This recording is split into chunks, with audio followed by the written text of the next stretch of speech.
ایک نوجوان ہمارا طبیعی دوست گلاسگو میں رہتا تھا، وہ بیمار ہو کے ہاسپٹل گیا ہے، تو اس کی جو اٹینڈنٹ نرس تھی اس نے 3-4 دن کے بعد کہا کہ آپ مجھ سے شادی کریں گے؟ اس نے کہا میں مسلمان ہوں، تم کرسچن ہو؟ کہا میں مسلمان ہو جاؤں گی، اگر آپ شادی کر دو تو میں مسلمان ہوں۔ اس نے کہا تم کس وجہ سے مجھے یہ پیشکش کر دیں؟ وہ کہنے لگے میں 3 دن سے تمہیں دیکھ رہی ہوں تو کہ تم نے ایک دفعہ بھی نظر اٹھا کے مجھے نہیں دیکھا، میں نرس ہوں، میری زندگی یہاں گزری ہے، میں نے کوئی نوجوان ایسا نہیں دیکھا جو لڑکی کو دیکھ کے نظر جھکا لیتا ہو، میں پہلی دفعہ اپنی زندگی میں کسی کو دیکھ رہی ہوں کہ جب اس کے سامنے میں آتی ہوں تو اس کی نظر جھک جاتی ہے، تو مجھے یقین ہو گیا تیرے اندر سچائی ہے۔ وہ مسلمان ہو گئے، اس نے آگے کتنی بچیوں کو مسلمان کیا۔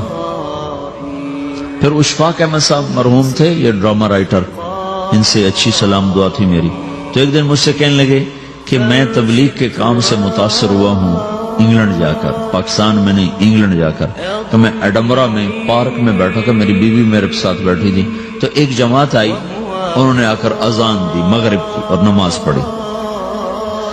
نماز کے بعد 13-14 لڑکیاں بھاگ کے آگے آئیں ان سے بات کرنے کے لیے، تو میں نے بیوی سے کہا آؤ سنو یہ کیا کہنے کہتے ہیں، تو کہا ہم دونوں بھی پہنچے، تو جس نے جماعت کرائی تھی اس کو ایک لڑکی آگے بڑھ کے کہتی آپ کو انگلش آتی؟ کہی آتی ہے۔ کہی آپ نے کیا کیا ہے؟ کہی ہم نے اپنی عبادت کی ہے۔ تو لڑکی کہنے لگی آج تو اتوار نہیں ہے، تو اس نوجوان نے کہا کہ جی ہم دن میں 5 دفعہ کرتے ہیں، صرف اتوار کو نہیں، روزانہ 5 دفعہ۔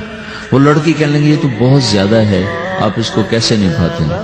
تو اس نے اس کو جواب دیا، 2-3 سوال اس نے اور کیے، جواب دیا، تو کہنے لگی اچھا بہت مہربانی، اس نے سے ہاتھ بڑھایا آگے ملانے کے لیے تو وہ نوجوان کہنے لگا میں آپ سے معافی چاہتا ہوں، میں آپ کو ہاتھ نہیں ملا سکتا۔ تو اس لڑکی نے کہا کیوں؟